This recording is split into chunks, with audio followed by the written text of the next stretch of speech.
Good evening. On Wednesday, 14 Americans were killed as they came together to celebrate the holidays. They were taken from family and friends who loved them deeply. They were white and black, Latino and Asian, immigrants and American-born, moms and dads, daughters and sons. Each of them served their fellow citizens, and all of them were part of our American family. Tonight, I want to talk with you about this tragedy, the broader threat of terrorism, and how we can keep our country safe. The FBI is still gathering the facts about what happened in San Bernardino, but here's what we know. The victims were brutally murdered and injured by one of their co-workers and his wife.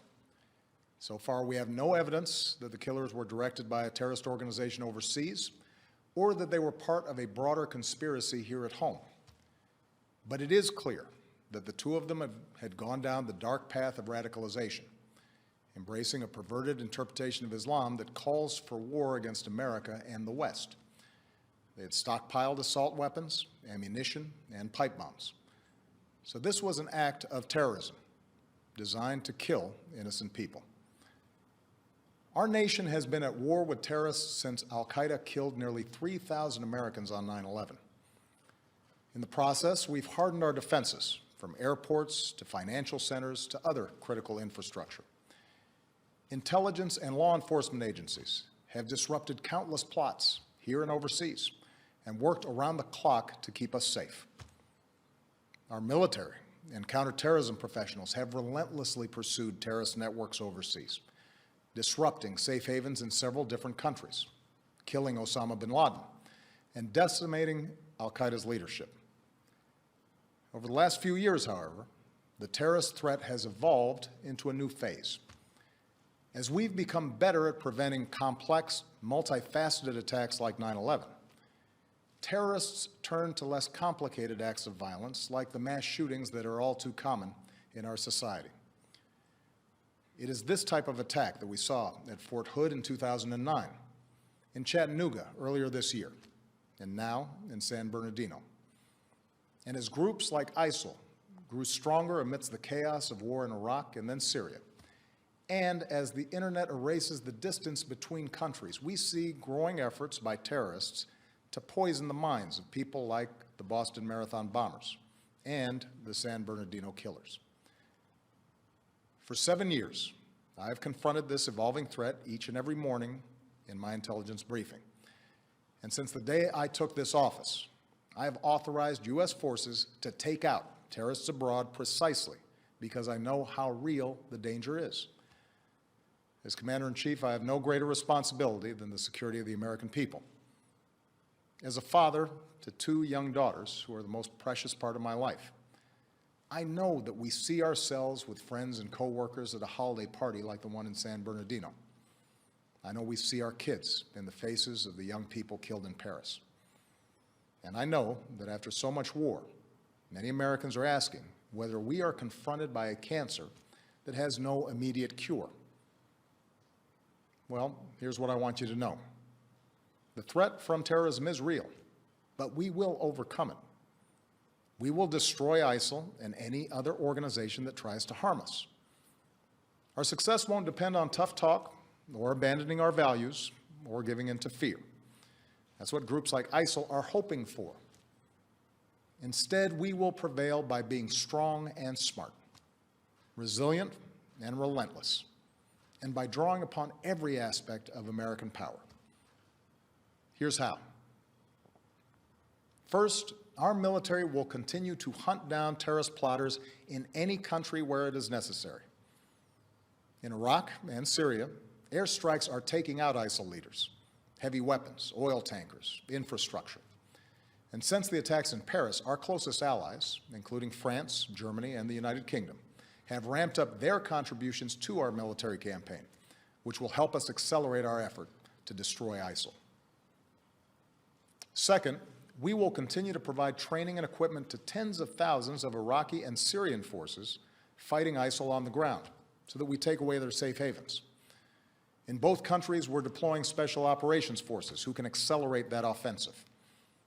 We've stepped up this effort since the attacks in Paris and will continue to invest more in approaches that are working on the ground. Third, we're working with friends and allies to stop ISIL's operations, to disrupt plots, cut off their financing, and prevent them from recruiting more fighters. Since the attacks in Paris, we've surged intelligence sharing with our European allies. We're working with Turkey to seal its border with Syria. And we are cooperating with Muslim-majority countries and with our Muslim communities here at home to counter the vicious ideology that ISIL promotes online. Fourth, with American leadership, the international community has begun to establish a process and timeline to pursue ceasefires and a political resolution to the Syrian war. Doing so will allow the Syrian people and every country, including our allies, but also countries like Russia, to focus on the common goal of destroying ISIL, a group that threatens us all. This is our strategy to destroy ISIL. It is designed and supported by our military commanders and counterterrorism experts, together with 65 countries that have joined an American-led coalition. And we constantly examine our strategy to determine when additional steps are needed to get the job done. That's why I've ordered the Departments of State and Homeland Security to review the visa waiver program under which the female terrorist in San Bernardino originally came to this country. And that's why I will urge high-tech and law enforcement leaders to make it harder for terrorists to use technology to escape from justice. Now, here at home, we have to work together to address the challenge. There are several steps that Congress should take right away. To begin with, Congress should act to make sure no one on a no-fly list is able to buy a gun. What could possibly be the argument for allowing a terrorist suspect to buy a semi-automatic weapon? This is a matter of national security. We also need to make it harder for people to buy powerful assault weapons, like the ones that were used in San Bernardino. I know there are some who reject any gun safety measures, but the fact is that our intelligence and law enforcement agencies, no matter how effective they are, cannot identify every would-be mass shooter, whether that individual is motivated by ISIL or some other hateful ideology. What we can do, and must do, is make it harder for them to kill. Next, we should put in place stronger screening for those who come to America without a visa so that we can take a hard look at whether they've traveled to war zones. And we're working with members of both parties in Congress to do exactly that. Finally, if Congress believes, as I do, that we are at war with ISIL, it should go ahead and vote to authorize the continued use of military force against these terrorists. For over a year, I have ordered our military to take thousands of airstrikes against ISIL targets. I think it's time for Congress to vote to demonstrate that the American people are united and committed to this fight. My fellow Americans, these are the steps that we can take together to defeat the terrorist threat. Let me now say a word about what we should not do. We should not be drawn once more into a long and costly ground war in Iraq or Syria. That's what groups like ISIL want. They know they can't defeat us on the battlefield. ISIL fighters were part of the insurgency that we faced in Iraq. But they also know that if we occupy foreign lands, they can maintain insurgencies for years, killing thousands of our troops, draining our resources, and using our presence to draw new recruits. The strategy that we are using now, airstrikes, special forces, and working with local forces who are fighting to regain control of their own country, that is how we'll achieve a more sustainable victory. And it won't require us sending a new generation of Americans overseas to fight and die for another decade on foreign soil. Here's what else we cannot do. We cannot turn against one another by letting this fight be defined as a war between America and Islam. That, too, is what groups like ISIL want. ISIL does not speak for Islam. They are thugs and killers, part of a cult of death. And they account for a tiny fraction of more than 1 billion Muslims around the world, including millions of patriotic Muslim Americans who reject their hateful ideology. Moreover, the vast majority of terrorist victims around the world are Muslim. If we're to succeed in defeating terrorism, we must enlist Muslim communities as some of our strongest allies, rather than push them away through suspicion and hate.